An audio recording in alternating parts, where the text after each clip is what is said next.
the next episode of Full Circle from the New York Video Game Critics Circle. Everyone in the games world has been spending the past few days either at the Game Developers Conference in San Francisco or playing BioShock Infinite. The game was easily one of the most anticipated of 2013 and already looks to be a strong contender for Game of the Year. Without getting into spoilers, here's what a few of our members think of it so far. Evan Narcissus from Kotaku writes, like Portal 2, BioShock Infinite is a sequel that builds on and maybe even surpasses the original game. Jeremy Voss is still figuring out how to talk about BioShock Infinite. Whatever misgivings I might have about the story and certain other aspects of the game's narrative, he writes, one thing I can still say with absolute certainty is that Columbia is arguably an even more engrossing place than Rapture.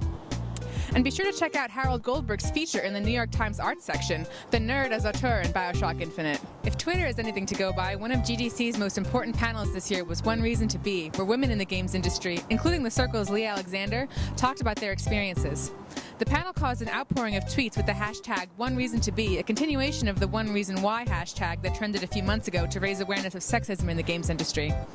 Later that evening, however, a party co-sponsored by the International Game Developers Association, which featured scantily clad female dancers, sparked outrage and indignation among members.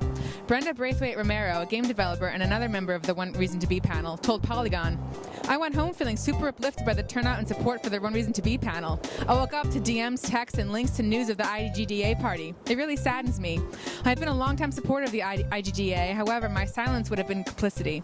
I had no choice but to resign from the board. And just hours after our panel, too. Another hot topic among journalists at GDC was the issue of review aggregation. This week, Gamasutra broke the story that Metacritic, a site that averages review scores from across the web to create a supposedly definitive metascore, uses a weighting system that many have found questionable.